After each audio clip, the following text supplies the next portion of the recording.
हम्म, वर्ग बनाने के लिए यह टुकड़े कैसे लगाऊं?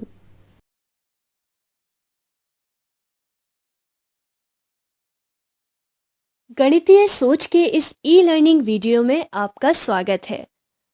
गणितीय सोच क्या है और कैसे विकसित की जा सकती है, इसे समझने के लिए आइए कक्षा का एक उदाहरण देखते हैं। आज हम यह सवाल हल करेंगे। दो कक्षाओं के बच्चे मिलकर पार्टी करना चाहते हैं। एक कक्षा में 28 बच्चे हैं और दूसरी कक्षा में 29। पार्टी में हर बच्चे को एक गिलास नींबू पानी देना है। तो इस तरह की कितनी ट्रे की जरूरत होगी? आपको इस सवाल से क्या समझ आया? कौन बताएगा मुझे? दो कक्षा के बच्चे पार्टी करेंगे और हमें पता करना है कि सभी के लिए नींबू पानी की कितनी ट्रे चाहिए होगी, जिससे सभी को एक गिलास नींबू पानी मिल जाए।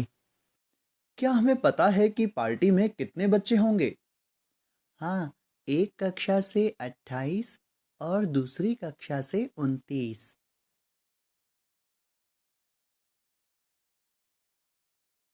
अच्छा, और क्या पता है हमें?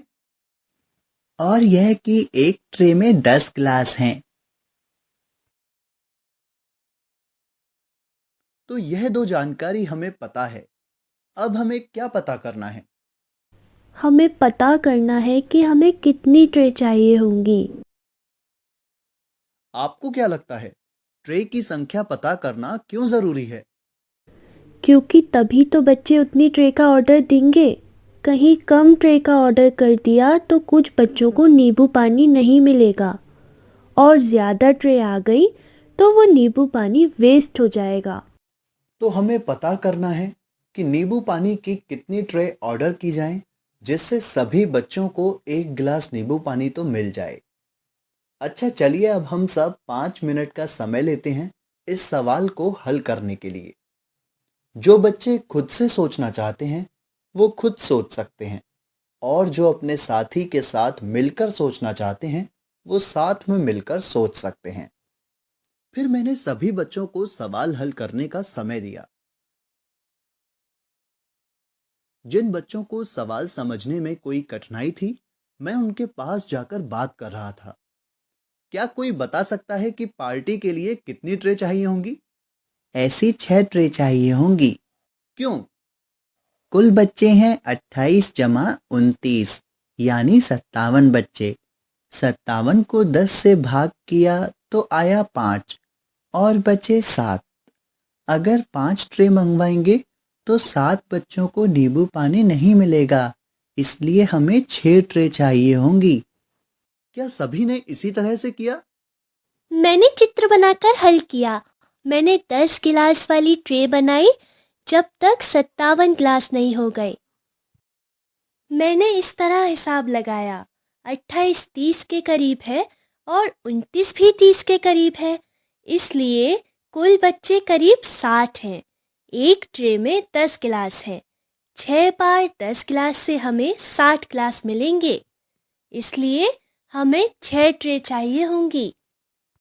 हम्म, तो हम सब ने पता किया कि पार्टी के लिए नींबू पानी की 6 ट्रे चाहिए। अब दोनों कक्षा के बच्चे 6 ट्रे नींबू पानी ऑर्डर करेंगे और सबको पार्टी में नींबू पानी मिल जाएगा। और 3 गिलास नींबू पानी बच भी जाएगा। वो 3 गिलास बच्चे 3 टीचर को दे सकते हैं। यह सुझाव भी ठीक है। तो आपने देखा, इस कक्षा में शिक्षक ने एक समस्या बच्चों के सामने पेश की। समस्या थी यह पता करना कि पार्टी के लिए नींबू पानी की कितनी ट्रे चाहिए होंगी। यह समस्या आम जिंदगी से जुड़ी समस्या थी। शिक्षक ने पहले समस्या के अर्थ पर चर्चा की और यह भी चर्चा की कि इस समस्या का हल निकालना क्यों जरूरी है।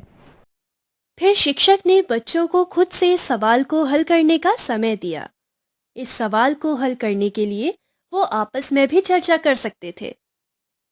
यहाँ शिक्षक ने कोई एक तरीका बच्चों को नहीं बताया, बल्कि अलग अलग तरीके से सवाल हल करने को बढ़ावा दिया। इन्होंने बच्चों को सवाल सोचकर खुद से हल करने का मौका दिया। सभी अपने तरीके से समस्या दर्शा सकते थे और हल कर सकते थे। उसके बाद सभी तरीकों पर चर्चा हुई। सभी ने अपना तरीका पेश किया और साथ ही उसका तर्क भी समझाया। इस कक्षा की मुख्य बात यह है कि इस कक्षा में बच्चे सक्रिय रूप से सोच रहे थे और अलग-अलग रणनीति का प्रयोग कर रहे थे। कोई चित्र बनाकर समस्या हल कर रहा था, तो कोई अनुमान लगाकर, तो कोई समीकरण बनाकर।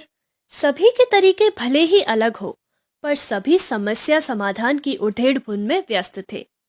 यह पूरी प्रक्रिया बच्चों की सोच पर केंद्रित थी।